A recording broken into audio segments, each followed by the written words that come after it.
So my audience.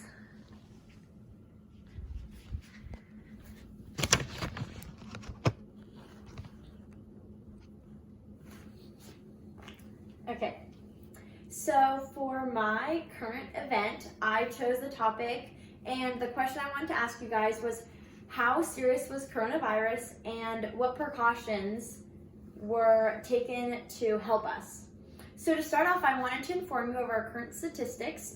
So in the United States, we've had a total of 2,355,463 cases and 122,000 deaths as of today. So in the article on Stat News website, written by Isaac and James Stevenus, written on June 19th, 2020, they say, quote, that more than 120,000 Americans will now perish from COVID-19, surpassing the total number of U.S. died during World War I, unquote. So my question to you is, how many more people need to die for us to start taking this disease seriously? An article on voanews.com written by Ken Bredemir on May 9th, 2020, states that Fauci says that, quote, he would stay at home and would wear a mask at all times, unquote. So the CDC has made these specific guidelines and strongly suggest that you follow them, and here are some of them. So that social distancing yourself with anyone that you don't live with for at least 6 feet away. Always wear a face mask. Don't leave your home if not absolutely needed. You should not have any big gatherings. Wash and sanitize your hands often. Don't touch your face. And these guidelines have been made by the CDC, and they aren't guaranteed to keep you safe and free from the virus, but they are highly recommended. So next, I will be discussing how the virus has changed the world around us and how it will forever change it. So let's start with how COVID-19 has put people from offices to working from home. And this has made companies realize that after the virus goes away, that some companies and offices may shut down completely because people are able to keep working from home.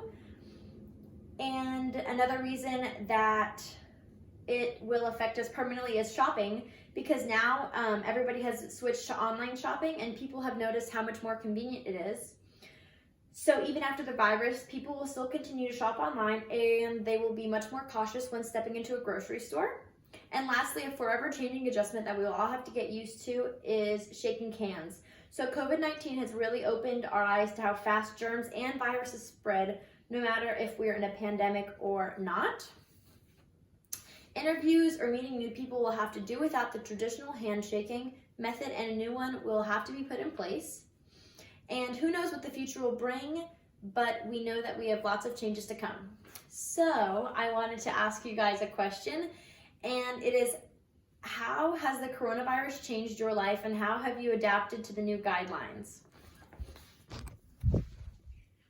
Well, for one, I now work from home. Our office has been closed, which is good for us. When we do go back to work, they're going to have to take our temperature before we walk in the door. Always wear a mask. Can't eat in the kitchen. You have to eat at your desk. And some smaller things. Okay. When I go to work, I need to wear the mask and I need to wear the gloves, and also I do the shopping in our household, so I still go to the store. So the same, always being more cautious, and of course wearing a mask. Awesome. Thank you. Good job, honey.